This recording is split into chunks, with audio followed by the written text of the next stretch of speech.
Sir আমি চাইলে আপনি এখন কাউন্ট করে দিতে পারেন। আমাকে কাউন্ট করে দেওয়ার দরকার নাই। ক্রয় মূল্য কত সেটা আপনি দেখাতে পারছেন না। স্যার ক্রয় মূল্য 78 টাকা। এটা আপনার মৌখিক কথা, মানুষের মূল্য লেখে নাই। না, আমাদের মূল্য যেখানে লিখবে না এখানে সমস্যা আছে। আমরা স্যার মূল্য নিই না। এখানে তো লুকোচুরি কিছু আছে না স্যার। এখন চালের দাম বেশি না, জি স্যার। তো এটা মূল্য না লেখা মানে এটা অসৎ উদ্দেশ্য আছে। না আমি এরকম নেই নি স্যার। তাহলে আপনার ইনভার্সার যে আপনি যে আজকে 80 টাকা করে আপনি বিক্রি করলেন পাইকারি মূল্য, এটা খুচরাতে গিয়ে হবে কত? 90 টাকা হয়ে যাবে, তাই তো? হবে তো না, আমার 85 থেকে 90 হবে স্যার। এটা কিনা আমার 78 টাকা।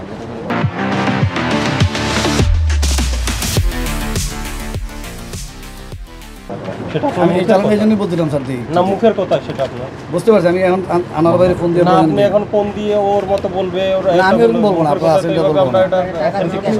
স্যার এমনি কি খরচটা দেখাবো কত টাকা দিছি? খরচ দেখে আমি লিখবো না, দরকার নেই। আপনি তামজিদ থেকে যদি রশিদের মাল নিয়ে থাকেন তামজিদের ইনভয়েস দেন, আর তামজিদকে রশিদ থেকে ক্রয় মূল্য দেখাতে হবে। এরপরে যে দেখেন ওটা কোনটা রশিদেরটা বললাম, মোজাম্মলেরটা দেন। 300 মেট্রিক টন 30 দিন। জি স্যার, এখানে আছে 30 দিনের সময়। ওটাই স্টক রেজিস্টার আছে। জি স্যার। তাহলে আপনি 300 মেট্রিক টন কীভাবে মেনটেন করবেন? স্যার আমি চাইলে আপনি এখন কাউন্ট করে দিতে পারেন। আমাকে কাউন্ট করে দেওয়ার দরকার নাই। আপনাদের যে আপনার একটা ফুড বিন লাইসেন্স দিচ্ছে, এখানে তো প্রতি কত 3 দিনে কত 1 সপ্তাহ পর রিপোর্ট দেওয়ার কথা না?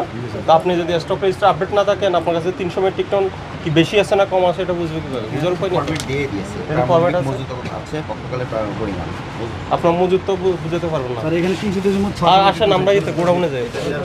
আর পুরাতন কোনটা গোডাউন? হ্যাঁ পুরাতন এগুলো আমি শেষ করতেছি স্যার। আসেন এই একটা না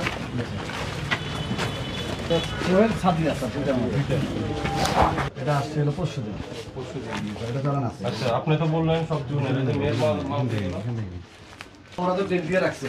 ওরা দেখলো ওরাও তো ফ্যাক্টরি তো বানায় রাখে। খানার এগুলো তো না দেই ভাই। বিরোধ সাউন্ড পাওয়া যায় না। মুন্ডো দেন আমাকে। এগুলো কি? এটা লিশান ওই যেটা ডেট লিখে রাখছে। এগুলো তো আছে, এগুলো কোন হবে? কিষান এগুলো কবে? মে মাস 16 তারিখ। কি না, আমি মূল্য নিয়ে তো ওখানে বস্তার মূল্য দেখে তো লাভ নাই। আপনি চাল পেলাম, আপনার পুরাতন চাল। এগুলো স্যার 1-2 বছর চালু হয়ে গেছে। এগুলা কবে এগুলো অনেক আগে পড়ে আছে।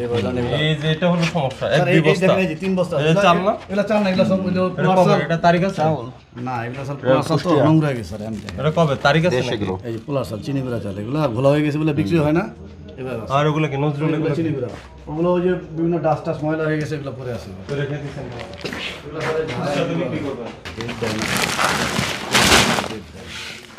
আচ্ছা, তো এই জুন 2025 কবে এটা? জুন 2025। 70 টাকা প্রতি কেজি দাম লিখে দিয়েছে। এটা হলো কিবরিয়া, এই সব কিবরিয়া না? জি স্যার।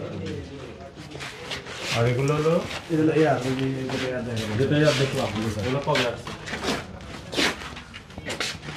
ওই ম্যানুফ্যাকচারার দিকে এটা আবার কি স্যার এই 1700। এই জন্যই বললাম যে ওরা যে মাল বানায় রাখে ওদের কোনো ইয়ে নেই, মানে কোনটা কোন এটা তো মে মাসে। হ্যাঁ স্যার। এই আবার এখানে আবার এই লিখছে যে দেখেন, আমি বলি জি স্যার বুঝতে পারছি। আপনার এখন কত বিক্রি করছেন এয়ার? 68 টাকা 50 পয়সা। দেখো তো কনসেশনটা আসছে, দিয়ে দেখো কত আসছে। তাহলে ধানের দাম বেড়ে এই চালটা আসছে মে মাসে, তখনই 3400 লিখে রাখছে। হ্যাঁ। তাহলে ওই সময় তো ওরা ওই সময় চালটা ওই সময় তো আর ধানের দাম বেশি এত দাম কম ছিল না? জি স্যার। তাহলে ওই সময় উৎপাদন কম ছিল, দাম কম ছিল, ওই দামটা এখন যখন দাম বাড়ছে ওই দামে বিক্রি করছে। এটা এখন কি তাহলে এটা মিলে এখন আমরা যে দাম থেকে চালটা হয়েছে ওই সময় তো ধানের দাম কম ছিল। জি স্যার। স্যার দেখেন একই দিনের মাল দিছে, একটা হলো 17.6 আর একটা হলো 22.5, মানে এক মাসের তফাৎ। একই এটা কোনটা এয়ার? এটা কোন জায়গায়? এটা হলো কুষ্টি ইয়া কি বলে পাবনা। পাবনা। এর মাঝে আমরা আসি আপনার মে মাসের চালের বস্তা দেখতেছি। স্যার ওইটা মে মাসে তো ওই চালটার দাম কম ছিল, এখন কি আপনি কম দামে বিক্রি করবেন? স্যার ওরা কিন্তু আমাকে ইচ্ছে করবেন না, এখন তো বাজার মূল্যে বিক্রি করছেন আপনি। ওরা স্যার ওই যে বললাম একই গাড়ি কি বলবেন এই বিষয়ে? বলেন, বক্তব্য আছে?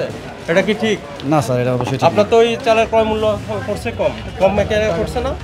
এটা স্যার আমাকে দিছে কিন্তু গত 2-3 দিন আগে। ওরা ওই যে ওরা গানা রাখে অত ফ্যাক্টরিতে স্যার। শোনেন, আমি বলি এই মূল্য তালিকা যদি আপনার সঠিকভাবে না দেন, মূল্য তালিকা না দেওয়ার জন্য 50,000 টাকা জরিমানা দিবেন, স্পষ্ট।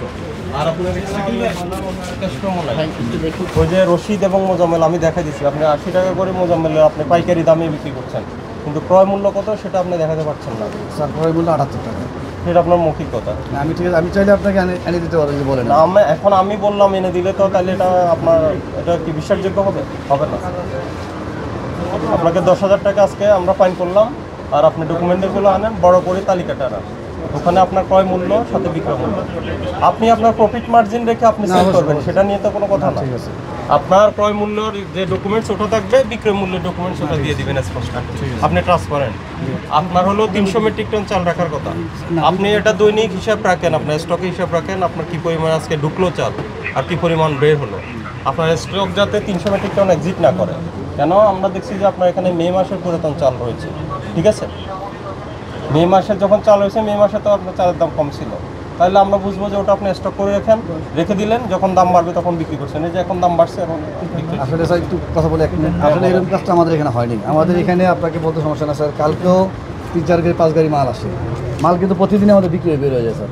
কিন্তু আমাদের এরকম ধরেন বাজার যখন একটু বাড়ে, কাস্টমার এসে কিন্তু ওরা বলছেন প্রতিদিন বিক্রি হয় বেরো যায়, কিন্তু আমরা তো মে মাসের স্যার ওই যে ওরা ফ্যাক্টরি থেকে দিচ্ছে, দেখলেন একই গাড়ির মধ্যে স্যার 1 মাসের তফাৎ, একই স্যার তো দেখলেন, একটা 17/5, একটা হলো 23/6। এখন আমি কোথায় যাবো? ওরা একই, আমরা তো ওইবার ডেট ওয়াইজ দেখার সুযোগ থাকে না, রাতেবেলা লেবার আসে আসলে না। আপনি যেহেতু আমি কৃষি মার্কেটে দেখলাম আপনার 5-6টা আরো জি, স্যার। দেখলাম, যেহেতু আপনি বড় ব্যবসায়ী, জি স্যার, আপনি আপনার হিসাব নিকাশগুলো আরো স্বচ্ছ হতে হবে, ওকে স্যার, ঠিক আছে? ঠিক আছে যেহেতু চালের বাজার অস্থির, আপনি আপনার অবস্থান থেকে ঠিক থাকেন। স্যার। আপনি আমি একটা যদি- কথা বলি স্যার, এখন আপনি রশিদ আর মোজাম্মেলকে ধরতে পারবো, কিভাবে পারবো? আমি আমি তো চাইলে পারবোই না, আমাদের কারণ একটা সময় দিলে মনে হয়- আমি এখন ওকে কোন কিসের বেশি ছিল, আপনার তো ওখানে ডকুমেন্টস নেই। স্যার রশিদ তো টাকায় আটকে রাখছে, তো আপনি স্যার, তো মাল দেয় না তো আপনি স্যার। আমি টাকা পাবো। আপনি তামজিদ থেকে নেন, তামজিদের ব্যবসায়ী তো আপনার কাছে নাই। না বলতেছি আনোয়ার ভাই কাছে নেওয়াই হয় না আসলে, বা চাওয়া হয়নি, না, চাইলে এটা হয়তো উনি দিত, নিচ্ছেন না কিন্তু আমি না হয়নি, আমারই ব্যর্থতা এটা। মানে আনোয়ার ভাই চাইলে দিত, আনোয়ার ভাই এখানে কোনো ইয়ে নেই। আপনারা সম্প্রতি লক্ষ্য করেছেন যে ঈদের পরবর্তীকালে আপনার হঠাৎ করে চালের মূল্য বৃদ্ধি পেয়েছে, কেজিতে 7 থেকে 8 টাকা বৃদ্ধি পেয়েছে। তো এই বিষয়টি তদারকির জন্য আমরা আজকে ভোক্তা অধিকার সংরক্ষণ অধিদপ্তর এখানে আসলাম। এখানে এসে আমরা যে আড়তগুলো রয়েছে, আড়তে আমরা বেশ কয়েকটা দোকান আমরা পর্যবেক্ষণ করলাম, যে ওদের যে ক্রয় এবং বিক্রয় মূল্যর যে রসিদ প্রয়োজন, এই ইনভয়েসগুলো তারা সংরক্ষণ করছেন না। ওনাদের বক্তব্য বললে মিলাররা ওনারা দিচ্ছেন না। তো এগুলো অনিয়ম, এবং কিছু চালের আমরা দেখা যাচ্ছে অযৌক্তিকভাবে পুরাতন চাল, যেগুলো আপনারা মে এপ্রিল মাসে এনেছেন, এগুলোর দাম বর্তমান প্রাইসে বিক্রি করছেন, যেগুলো পূর্বের ক্রয় মূল্য কম ছিল। তো এই প্রেক্ষিতে আমরা 2টা প্রতিষ্ঠানকে জরিমানা করেছি, আর আরেকটা প্রতিষ্ঠান উনি দোকান রেখে পালিয়েছেন, ওটা আমরা সাময়িকভাবে বন্ধ করে রেখেছি।